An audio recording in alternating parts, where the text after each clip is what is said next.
Well, hello and how are you? Blog number 32. That makes this March the 4th, 2015. Alrighty then. Just thought I'd let you know what's going on. Hold on here. We'll try to move that down here out of our way. Okay, there we go. Oh, lordy, lordy, lordy. I had a good day today. Microphone off. I had a good day today. Didn't have near the problems I had yesterday morning. Remember yesterday? Oh, catheter come popping out.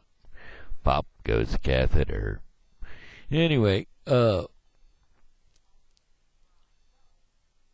had a shower today. Got myself all primped up and ready.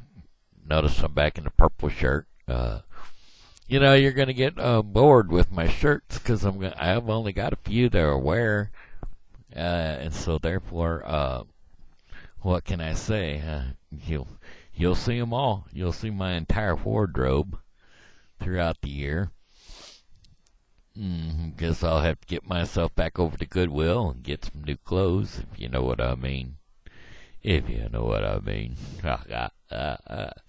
Well, I tell you what.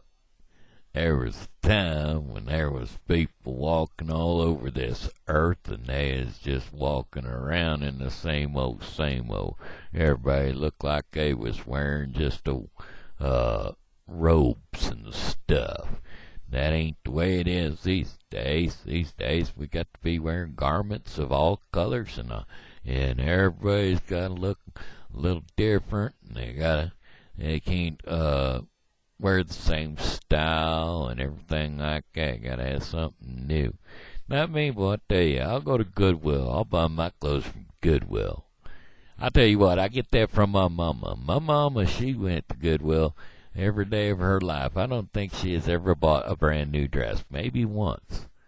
But in the 49 years that I've known her, she ain't never bought no new dress. Let's see, this is 2015, 48 years, because my birthday ain't come up yet. So in the 48 years that I've known her, she ain't never bought no new dress. Every new dress she's ever had came from Goodwill. Either that or she made it herself. That's right. She's frugal. Not only is she frugal, but she's oh,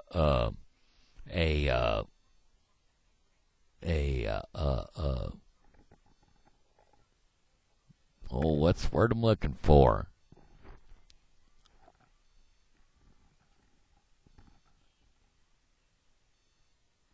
There is a word I'm looking for. Hold on. I will look it up. That's what I'll do. I'll click that on, click that on.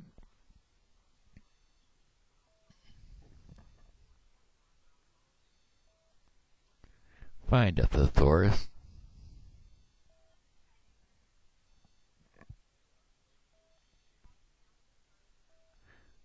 Find a thesaurus. Scratch that.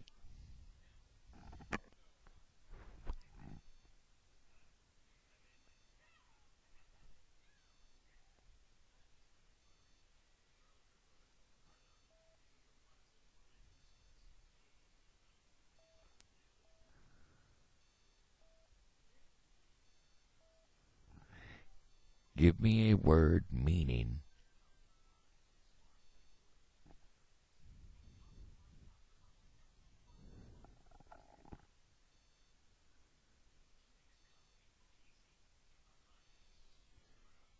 Correct that.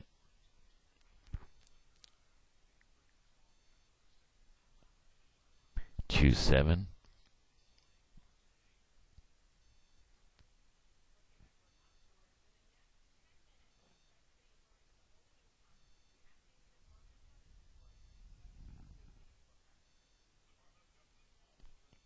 Bigger over prices. Correct, bigger. Choose 1.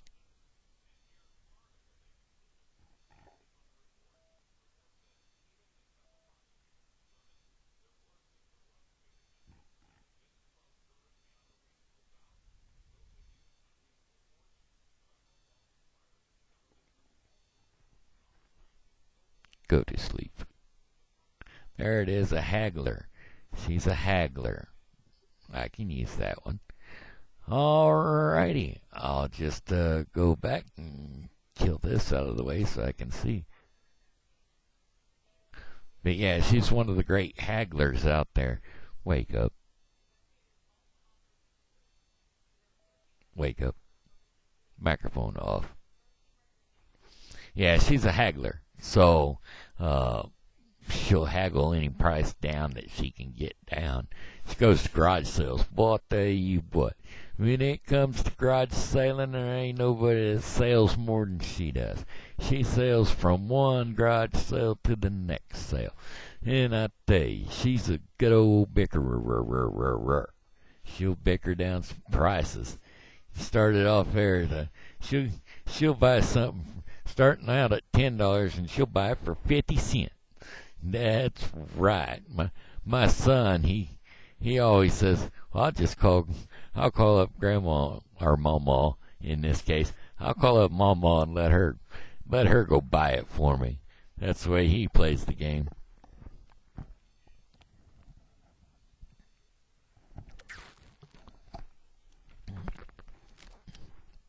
Yep, that's the way we do it. If you see something at a garage sale and you want it cheaper, you just let my mom go. She'll get it for you. She'll get it for you at a cost you'd never believe. As a matter of fact, there's a store down the street here that is like a second-hand store, and she'll go in there and she'll bicker with prices in there too, and she'll get them guys a haggling back and forth over a price, and then the next thing you know, she's walked out with half the store for half the money they thought that they was going to get out of it. Yeah, that's the way that goes. Sorry about that. That old muscle spasm makes my face look fat too, don't it? Let me try to tilt this chair down a little bit here. It'll help cut them spasms.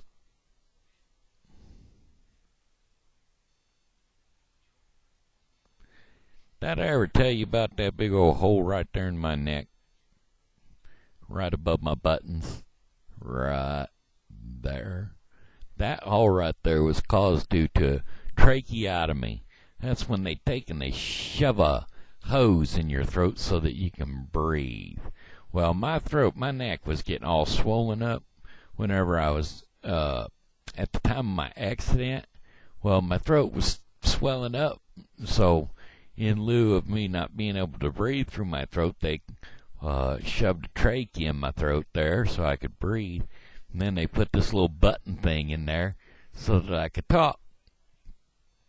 I mean, at first I couldn't talk. It was a lip reading contest. Now, my mom, she could read my lips real well. Don't know why she could do it, but most of the people, it takes time to read lips. But behind this microphone, I bet she couldn't do it.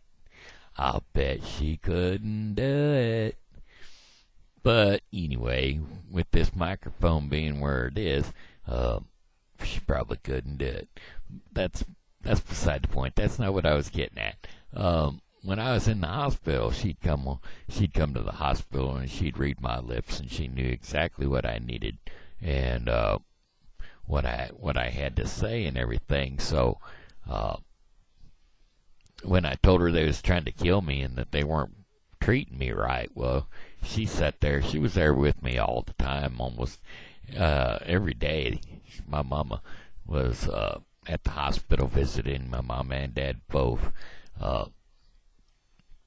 Anyway, she sat there by my bedside, and one night she decided that I complained to her enough. I said, they're trying to kill me here. They don't know what they're doing.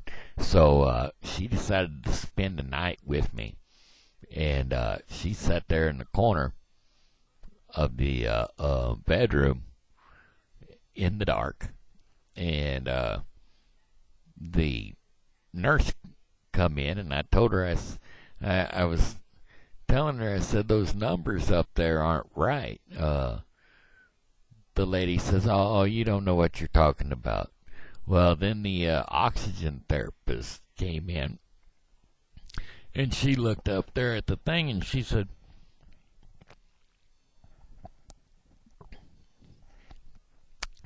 these numbers ain't right. His levels are off over here. And my mom said, I knew it. He tried to tell the nurse, and she wouldn't listen to him. Oh, it was a fiasco. Boy, I tell you, big time fiasco. But, you know, that's Mama for you. She gonna watch out for you. Yeah, they lived at the hospital. They knew everybody. They knew every situation going on in every other room at the hospital. It was pretty good. Then again, you know, when I was at the hospital, I was a therapeutic person. Once I got onto the rehab floor, she didn't spend the night with me anymore. That was when I was in ICU for the first 4 or 5 weeks. Was it 4 or 5 weeks? Yeah, 3 or 4 weeks. From the first 3 or 4 weeks when I was downstairs still in ICU and barely hanging on, and they didn't know whether I was going to pull through or not. Well, that's when she was there with me all the time.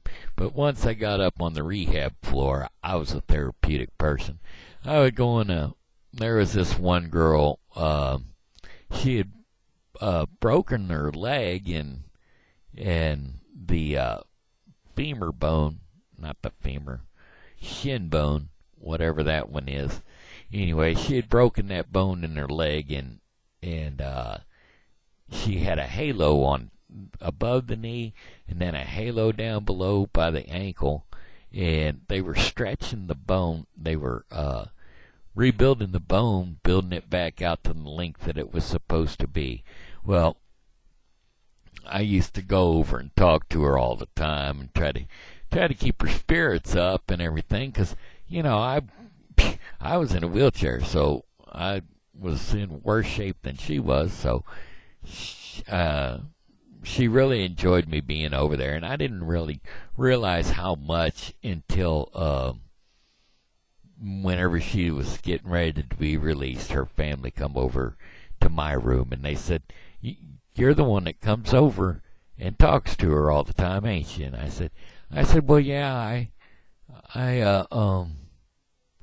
think she's a little sweetheart, and that she's gonna be able to go places and do things with her life. And they said, well, thanks to you, she's gonna be able to pull through and have plenty of confidence with it, because you kept her spirits up, and you kept her spirits high. And I said, well, it wasn't anything. And I commented on the guy's watch, and so what he done was he took that watch right off his wrist, and he says, well, then here, you can have it. And I said, no, I don't want your watch. I said, it looks expensive. He says, no, I picked it up in Chicago. There was a street man that was selling them, and he said, I bought it for $10. And I very well, hold on just a second. Whoa, muscle pass them in. There we go. One more time.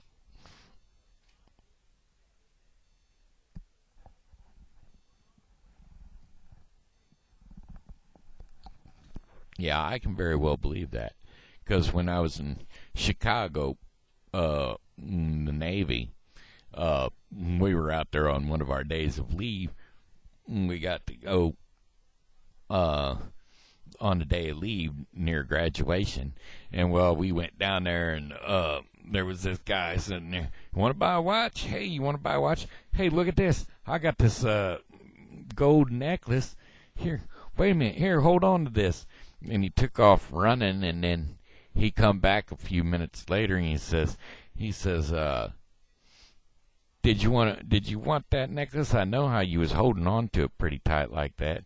And I was like, no, I don't want this necklace. But anyway, he was going to sell me a watch for $5 or $10, and they looked too good, so I figured they were stolen, and there was no way I was going to buy it. But anyway, the guy at the hospital, he gave me that watch, and I've still got that watch today. The hands fell off of it, so I was pretty sure that he was telling the truth, that he bought it from somebody at the in Chicago secondhand, because otherwise hands wouldn't have fell off. But that's okay. Hey, it looks like it's about time for me to jump on off of here. I'm gonna say God loves you, and so do I. Hello, and how are you? Shenandoah said it. Have a blessed evening. Goodbye.